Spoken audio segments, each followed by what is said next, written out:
Bonjour et bienvenue dans notre nouvelle émission Impact Live. Aujourd'hui, j'aimerais vous parler de l'évangile, et pas n'importe lequel, attention, je l'ai appelé l'évangile puissance 5, l'évangile puissance 5, un évangile qui a vraiment de la puissance.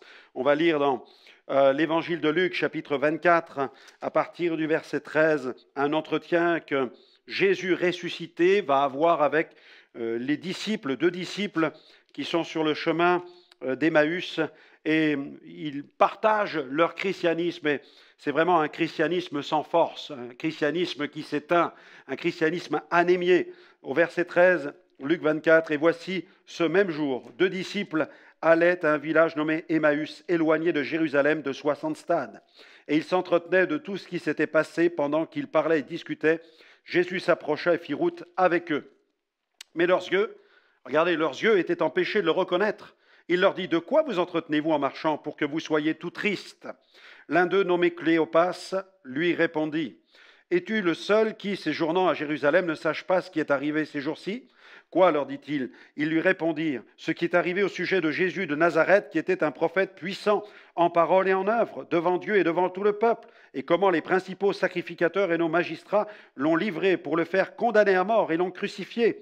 Nous espérions que ce serait celui qui délivrerait Israël, mais avec tout cela, voici le troisième jour que ces choses se sont passées. 3 jours après, voyez, il est vrai que quelques femmes d'entre nous nous ont fort étonnés, s'étant rendues de grand matin au sépulcre, et n'ayant pas trouvé son corps, elles sont venues dire que des anges leur sont apparus et ont annoncé qu'il est vivant. Quelques-uns de ceux qui étaient avec nous sont allés au sépulcre, et ils ont trouvé les choses comme les femmes l'avaient dit, mais lui, ils ne l'ont point vu. Alors Jésus leur dit, « Ô hommes sans intelligence, et dont le cœur est lent à croire tout ce qu'ont dit les prophètes, ne fallait-il pas que le Christ souffrit ces choses et qu'il entrât dans sa gloire ?» Et commençant par Moïse et par tous les prophètes, il leur expliqua dans toutes les Écritures ce qui le concernait. Lorsqu'ils furent près du village où ils allaient, il parut vouloir aller plus loin, mais ils le pressèrent en disant « Reste avec nous, car le soir approche, le jour est sur son déclin. » Il entra pour rester avec eux. Pendant qu'il était à table avec eux, il prit le pain et après avoir rendu grâce, il le rompit et le leur donna. Alors leurs yeux s'ouvrirent et ils le reconnurent, mais il disparut de devant eux. Et ils se dirent l'un à l'autre, « Notre cœur ne brûlait-il pas au-dedans de nous lorsqu'il nous parlait en chemin et nous expliquait les Écritures ?»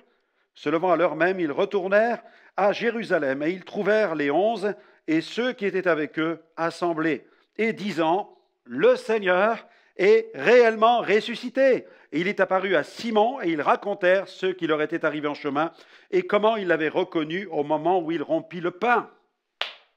Alléluia, voilà le vrai christianisme. C'est celui qui connaît Jésus, qui vit et qui marche avec Jésus, qui croit dans le Christ vivant, ressuscité, et lorsqu'il y a cette foi dans un Christ ressuscité, alors les cœurs brûlent pour Dieu. Alléluia, et tout devient possible, tout devient possible. D'ailleurs, je vous propose de marquer une pause tout de suite en écoutant Marie qui chante « Tout est possible », et c'est de cet évangile-là dont je veux vous parler, l'évangile qui rend tout possible. On se retrouve tout de suite.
Merci à Marie pour ce chant qui nous parle de cet évangile qui permet que toute chose devienne possible. C'est le christianisme du Christ victorieux, c'est le christianisme de l'évangile du surnaturel, c'est le christianisme du royaume de Dieu.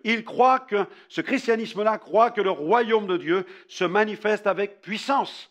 Et il est puissance 5, pourquoi? Parce que c'est un évangile qui apporte la guérison intérieure, mais aussi la guérison physique, puisqu'il est dans la nature même de Dieu de guérir. C'est un des noms de Dieu, Adonai Rapha. Et le nom de Jésus, en hébreu Yeshua, nous parle de guérison, de délivrance et de salut. C'est l'évangile de la grâce. Il a pris nos péchés à la croix. Il a aussi porté nos douleurs, porté nos maladies et toutes nos infirmités. Il y a donc de la puissance dans l'évangile. Ma famille en a fait l'expérience, puisque nous avons vu la guérison divine. Mon père a été guéri d'un ulcère cancéreux. Mon épouse a été guérie de problèmes au cervical qui étaient extrêmement violents. Elle a expérimenté une guérison divine au moment de l'imposition des mains, au moment de la prière. Un évangile de guérison, un évangile de délivrance. Il a dépouillé Jésus à la croix, il a dépouillé les puissances. Et chez moi, où il y avait des puissances maléfiques, les puissances du diable, nous avons découvert l'évangile de puissance et de délivrance. Ma famille a été libérée des démons, ma mère de l'esprit de divination, moi-même des entités qui me tourmentaient, ma petite sœur aussi a été libérée. C'est un évangile de délivrance. Mon frère libéré de la drogue, libéré de l'alcool.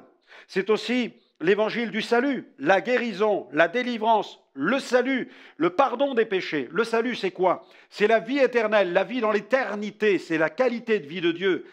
Aionos, elle est éternelle dans le temps, mais elle est abondante dans l'instant. Celui qui reçoit la vie éternelle, il reçoit en lui-même la qualité de vie de Dieu. Il expérimente la paix avec Dieu. Il n'a plus peur de la mort, il n'a plus peur du jugement, il ne vit plus sous la culpabilité de ses péchés. Jésus dit, des fleuves d'eau vive jaillissent de son sein. Il connaît le salut, la vie éternelle, la vie nouvelle, la vie abondante, mais aussi la vie du Saint-Esprit. Guérison, délivrance, salut, baptême du Saint-Esprit.